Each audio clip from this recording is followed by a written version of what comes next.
I'm so grateful for this moment of peace. I'm so grateful I am used. I'm so grateful for this moment with God. I'm so grateful I am fulfilled.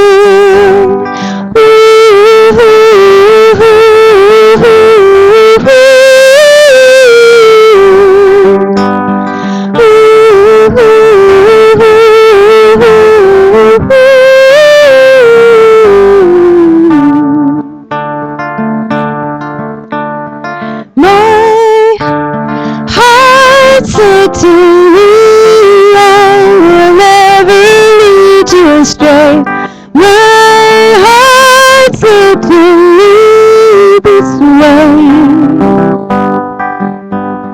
My soul said to me to lighten up. It's time to go home. My dear child, are you with me?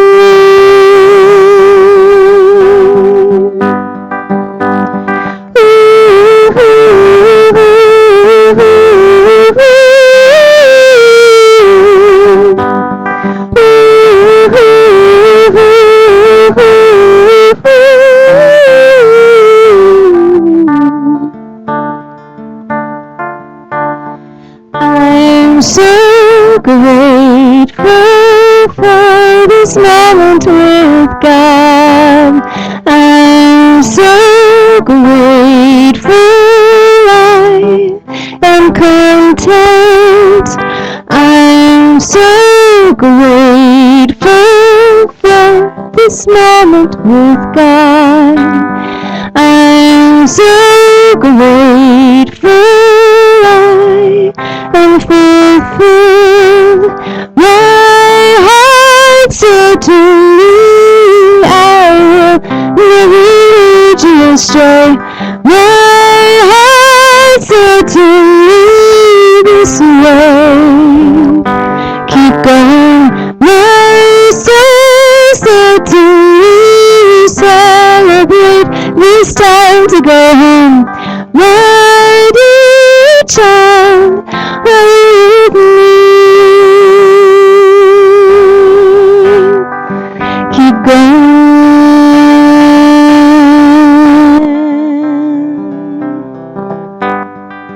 Keep going. What have you got to lose?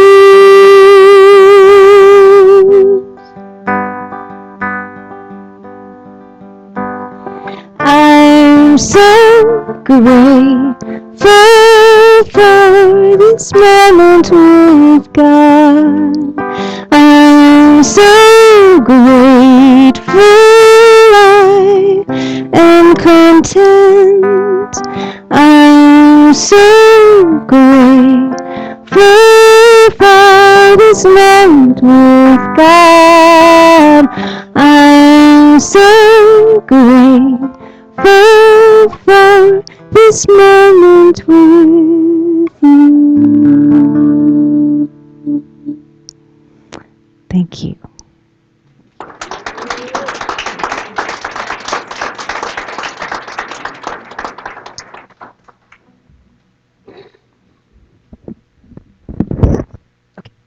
Thank you. Thank you, Kalyani. I asked if I could introduce Ramona because she's my good buddy and I miss her. So Ramona used to be at our church. When was that? Was in between ministers, and she did quite a job. She was a Babs and a Sandy and a Joanna all together. So we really appreciate it. She got the job done. So, not that you guys don't, because they get the job done too.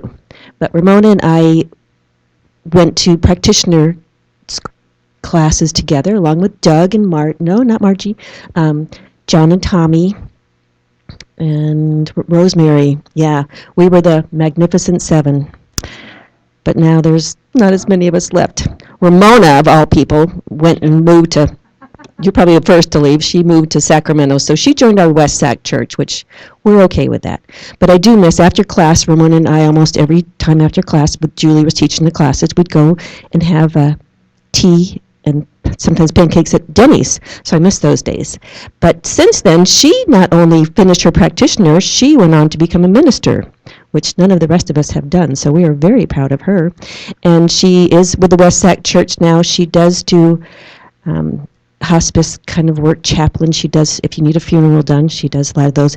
And she went, not only did she do the practitioner and the minister training, but she also did the training that Julie and Tarante had at her house, which was for compassionate care, which we got to go to a couple of those classes. Those were excellent. So if you need someone to guide you through that process of releasing your body or someone in your families, she's the perfect person for that. So she's just, it was neat to see her change, and I could see it. She just changed her aura, and just her beingness changed as she became more and more involved in the classes. So it's just that you can talk to her, and she just has this peace about her.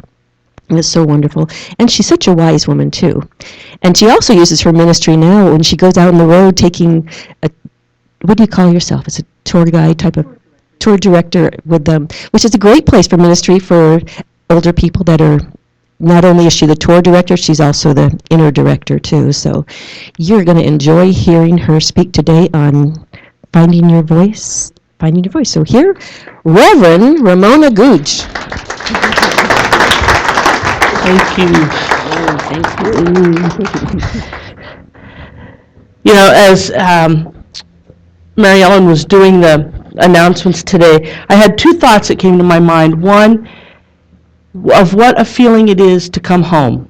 And I remember I first stepped into Mountainside well over 15, I'm thinking it was about 15, 18 years ago. And I remember that first Sunday, coming in and sitting down and just having that collective, that I'm home. And it's great because I did leave here a few years ago, and I've been back a couple of times, and today, even as I came in, I once again felt that feeling of just, I am home. It is a place that is just so filled with love and a sense of community, and I love the music. Thank you. That was beautiful. I appreciate that, Kalyani. And so it's good to be here today. And what I'm speaking on today is really a theme that is being set forth by the Centers for Spiritual Living, our home office, our umbrella organization. And that is the co-joining of the ideas that are expressed by Ernest Holmes in the What We Believe proclamation, and then also the global vision that has been set forth by the Centers for Spiritual Living. They've brought these two together. And in bringing these two together all year long, centers from all across the country, all across the world, are going to be speaking to this theme of awakening your spiritual magnificence. And so today, the theme for today is discover your voice. And that's what I want to speak to, because it was really here at Mountainside where I first woke up and realized that I had a voice that needed to be utilized. And so that's what we're going to speak to today.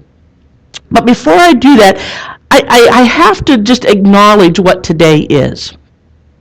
Because I find that there's both some irony in this situation, but it's also an opportunity for us. And that is, we have just begun the season of nonviolence.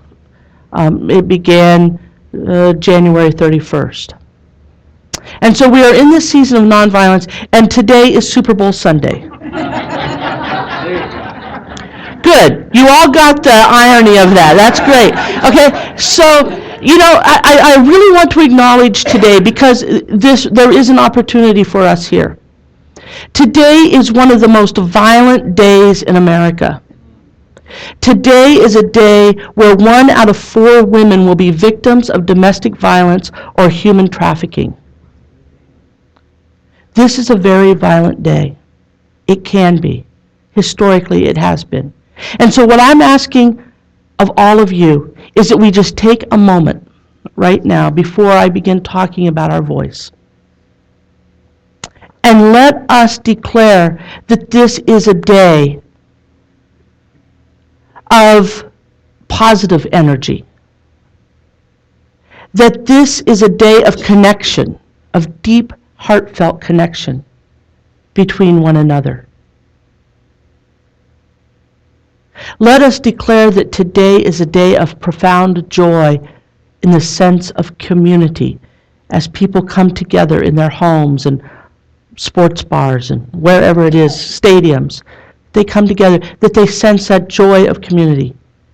And let us declare that this is a day of peace and of harmony. Let us declare on this day that we can make a difference. And so let's just take that moment.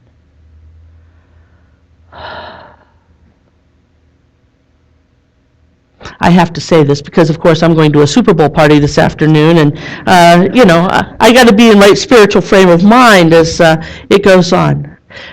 So the spiritual principle that I want to talk with you today about is this idea that you are the incarnation of Spirit. You are the incarnation of Spirit. You are the incarnation of love. You are the incarnation of peace, of joy, of harmony, of prosperity. And the second piece of that is that all people across this country, across this planet, all people are an incarnation of the one Spirit. We are one. It's your opening song. Take that in and listen to that. We are one with everyone across the planet. Ernest Holmes explains the principle this way. He says, God exists in everything. God exists in me, and because God exists in me, I am able to recognize other beings in whom God exists. Spirit is the medium through which I am conscious of myself, of others, and my environment. You begin your service with We Are One, and you begin the service with Namaste, acknowledging the divine in yourself and the divine in others. This is the foundation of this principle that Ernest Holmes has us studying and understanding. And there's a difference, we can understand something, but to know it is to really embody it. When you sing We Are One, when you say Namaste, are we really embodying that everyone on this planet is of one Spirit? Well, so as I was thinking this week about this idea of discovering our voice, my voice, I was thinking that the very first part of that is that we must really know, we must understand, we must feel it on a cellular level that we are of who we are. We must know who we are. And that is that we are the incarnation of Spirit. We are the embodiment of Spirit. We must know that. The second thing I thought about with this is that we must remember this when we are being asked to do or be something by society, or by our workplace, or by our family. We must remember who we are. And the third thing was that really, in order to create this world that works for everyone, which is the goal of the Centers for Spiritual Living, we must be able to see the divine not only in ourselves and know it in ourselves, but we must be able to see it in other people. We must discover our voice and use our voice to empower others. I believe that that's what we are called here to do. Now, we can do this as love. We can do this as joy. We can do it through music. We can do it through however. One of the things that I had to come to terms with, really, because as I became a minister, I was going through ministerial school. Everyone said, well, what are you going to do? What are you going to do? Once I graduated from ministerial school, they said, well, what church do you have? And I said, I really don't want to have a church. That's not what I'm feeling called to do. And he said, but if you're a minister, you have to be a pulpit minister. And I struggled with this for quite a while. And as Betty mentioned, what I realized was that my community is the community of people that I travel with. Last year, I figured that I traveled with over 1,200 people. During that time, I did feel that I really ministered to people, that is my ministry. As I was out on the road and walking through national parks and sitting on park benches and looking at the ocean and out there, what I knew was that I was having deep connection with people. With the woman whose son had just died about 3 weeks earlier. And she had thought about canceling the trip, but then she thought, no, I need to go on this trip. And we talked about her loss. To another lady who had just moved from her home where she had raised her children, where her husband had died. She moved into an assisted living facility. And what all that meant, the loss that she went through. And each time I have one of these conversations, I realize that is where I am supposed to be. That is me utilizing my voice. Because as I do that, I remember who I am. I remember that I am spirit. And that as spirit, I show up as love. I show up as compassion. I listen. That is using my voice. When I first came to this teaching, I remember one of the first stories. I remember the minister being up here speaking, and we were in classes, and one of the stories that came to my mind right early on was the story of the ugly duckling. I think probably most of you know this story. It's a duck has her clutch, and as her little ducklings are being born, she has one egg that is different. It's bigger, it's a different color. The other ducks come along and they say, you should just get rid of that thing. It's different. It looks different. And she said, no, I'll sit on it. Well, then eventually that egg hatches, and what comes out of it is this big, scraggly, ugly duck that doesn't look anything like a duck. And the other ducks looked at this duck and they said, you're a funny-looking duck. You're the wrong color. Your neck's too long. You can't really quack. You have a funny quack. And the duck, this ugly duckling, was pushed aside and went from place to place to place to place to place, trying to find some place where it felt like it fit in. One of my favorite parts of the story is it ends up living in a house with an old lady, a cat, and a chicken. And the old lady says to it, because of course this is a Hans Christian Andersen story, so they can all talk to each other, right? So the old lady says, well, can you lay eggs? And the little duckling says, no. Well, what good are you? And the chicken says, can you lay eggs? And the little duckling says, no. And she goes, well, what good are you? The cat says to it, well, do you have claws? Can you go out and catch things? And the little duckling says, no. And they all say, well, what good are you? You're ugly, you're different, and you're worthless. So the little ugly duckling goes away and goes off to another little pond. Winter comes by, and then in the spring, the duckling is there, and these beautiful birds fly over. And the little duckling has a sense. There is movement in it. There is a sensation. There's something about those birds. I'm being drawn to them. And eventually those birds land in his pond, and he swims over to them, and he's thinking he's going to get pecked at again and ridiculed again, because that's what's been happening to him all along in his life. The other beautiful birds that have landed, they swim over to him, and they say, you are so handsome. And they begin stroking his long neck, which everybody else had said was really ugly. And they began preening on him. And they welcomed him into their community. And he was like, what is going on? And then the ugly duckling looks into the water and sees himself and realizes that he has come home. He is among those who are like him.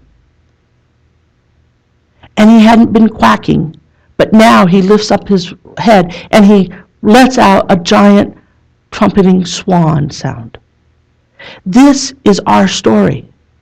We move through life trying to find out where it is exactly we fit. We move through life trying perhaps to be what our employer wants us to be, our spouse wants us to be. We move through life trying to be what our family wants us to be. Until one day we look down and we realize that we are swans. And it's been there all the time. We just didn't recognize it.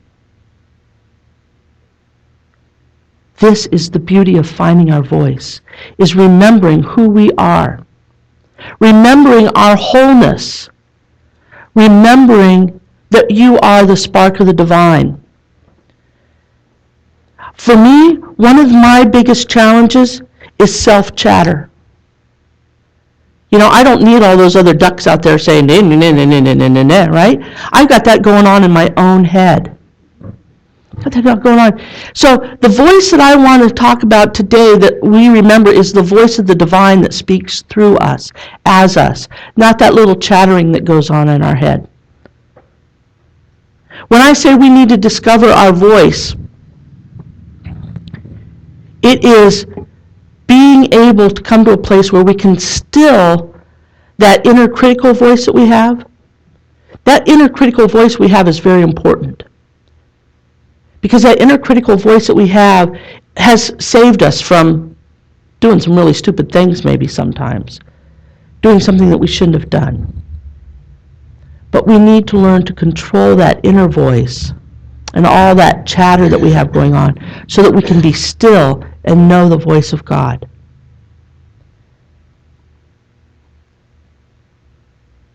We want to celebrate our own differentness. There's a quote here I wanted to read to you. This is from Victoria Moran. She has written a book called Lit from Within, Tending Your Soul for Lifelong Beauty. Celebrate your difference. If you celebrate your differentness, the world will too. The world believes exactly what you tell it, through the words that you use to describe yourself, the actions that you take to care for yourself, and the choices you make to express yourself. Tell the world that you are a one-of-a-kind creation who came here to experience wonder and to spread joy and to be love. We need to celebrate who we are. We need to celebrate our own voice. Now, I mentioned those small little voices that I have in my head that can be really critical sometimes. The Toltecs have a wonderful saying for this. I love it. They call it the mitote. It's time to silence the mitote, the 1,000 voices that are all trying to talk at once in your mind. I don't think I'm the only one who has this, right? You all have these little, right? And sometimes it's overwhelming because sometimes it really does feel like there's 1,000 voices in there telling us what to do. I'm not good enough. I'm not smart enough. I'm not, you know, they can go on and on and on. We want to quiet those voices. We want to discover our own voice in a way that we can speak with authority to tell those little thoughts, go away, you are not of the divine. There's a great story about Jesus in the Bible. Jesus goes into the temple, and he is teaching in the temple. And this kind of like crazy guy comes running in and says, "Who are you, and what are you doing here, and you know, you're blasphemous," and blah, blah, blah, blah. And Jesus looked at this man, and he said, "Be still. Be still. And let those crazy ideas go." See, that's what we need to do. When we have the mitote, we have to silence it. We need to use our own voice to say, be still. Be still. And we need to speak with that same authority.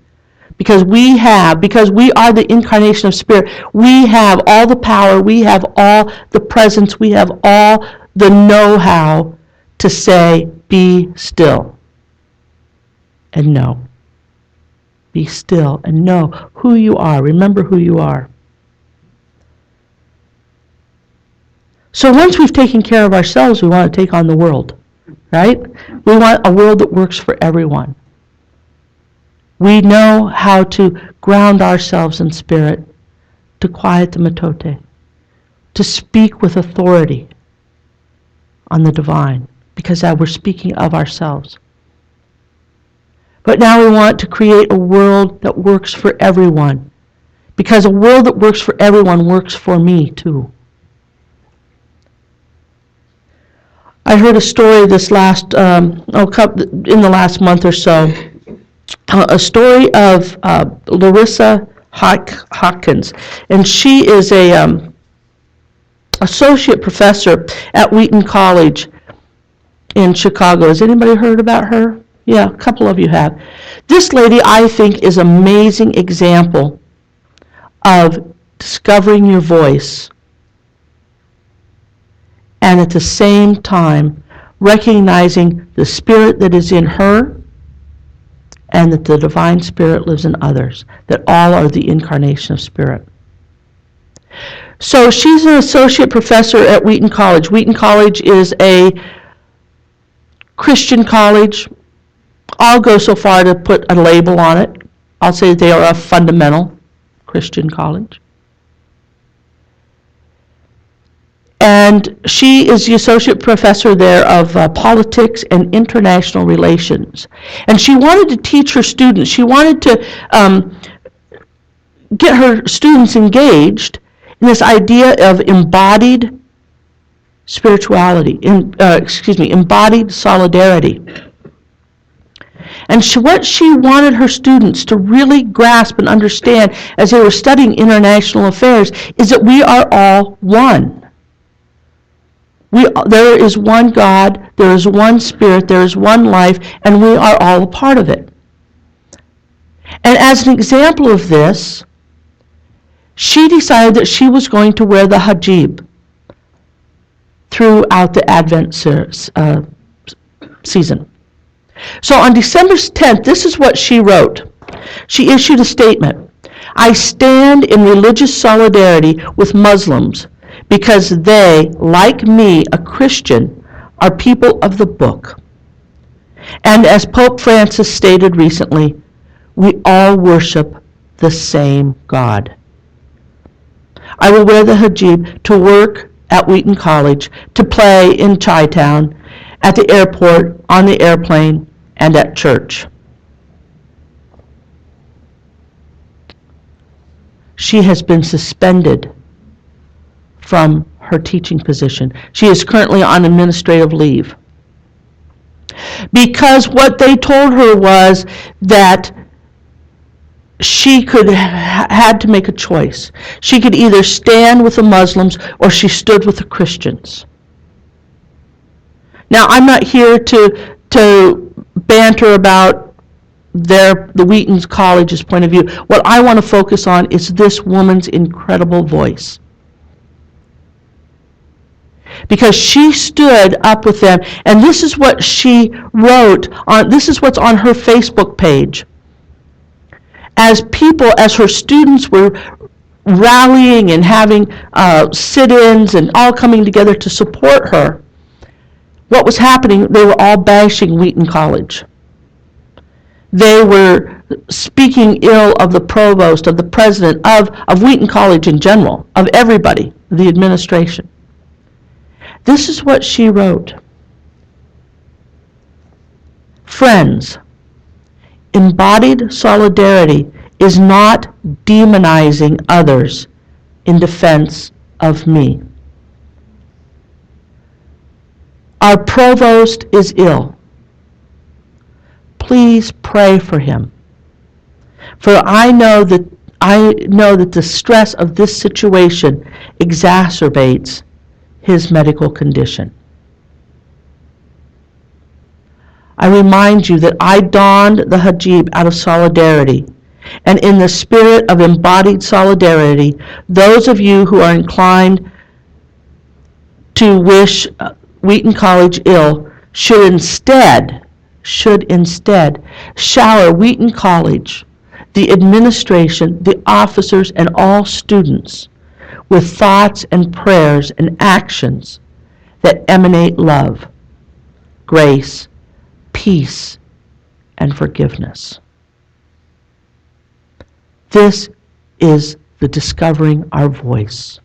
This is standing in the principle that we are all one.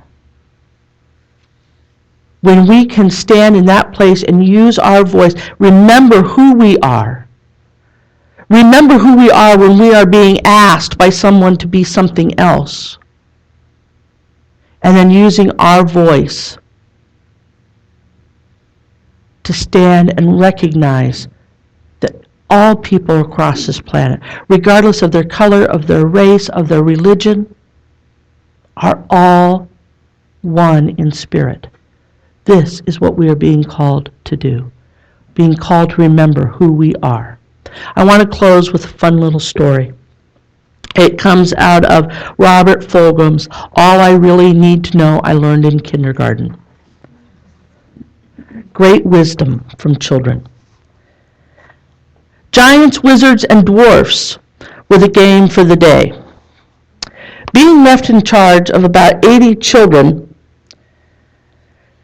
while their parents were off doing parenty things, I mustered my troops in the church social hall and explained the game. Giants, wizards, and dwarfs. It's a large-scale version of rock, paper, and scissors, and involves some really intellectual decision-making. But let's be serious. The real purpose of the game is to make a lot of noise and to run around chasing people until nobody knows what side they're on or who won. Now, organizing a room full of wired-up grade schoolers into two teams and explaining the rudiments of the game, this is no simple accomplishment, but I did it with a good right will, and we were soon ready to go. The excitement of the chase had reached a critical mass.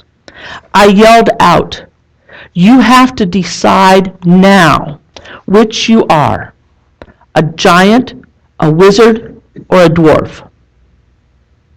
While the groups huddled in a frenzied, whispered consultation, a tug came at my pant leg, and a small child stood there looking up and asked in a small, concerned voice, "Where do the mermaids stand?"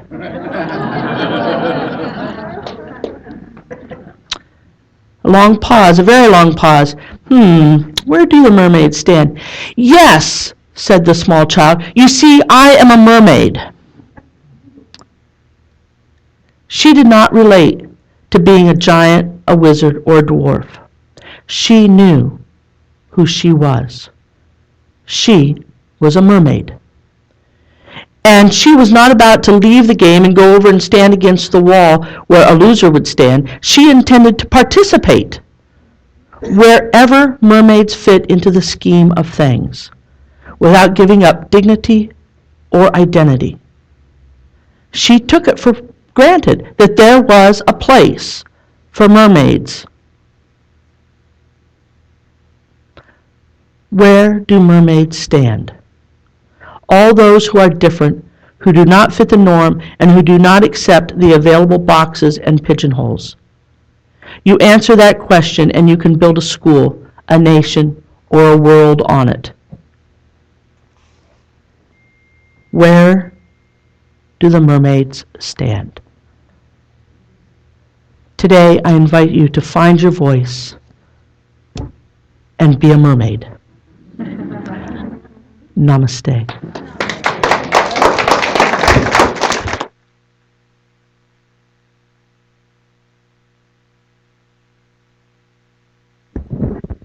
Thank you so much, Reverend Ramona. And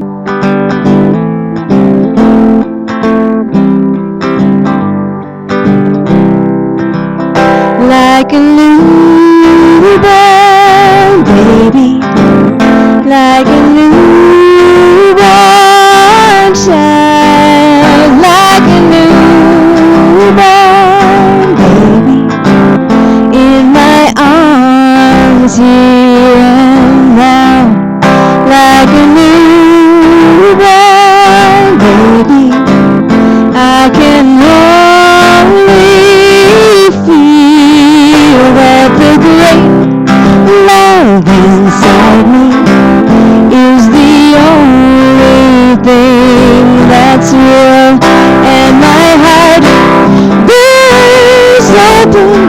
joy, and I'm on my knees like a newborn baby. I am learning how to breathe.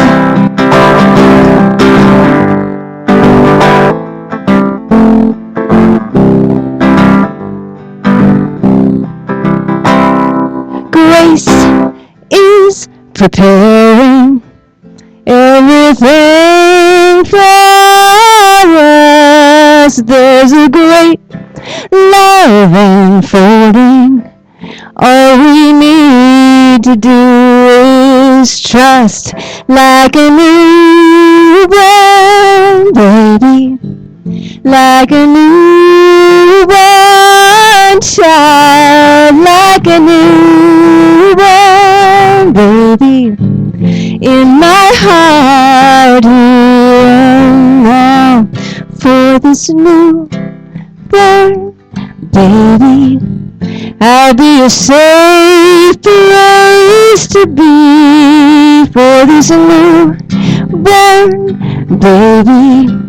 Will have everything she needs, and my heart bursts open with joy. There is shelter and care for this newborn baby. I will always be there for this newborn baby in my heart. I will always be.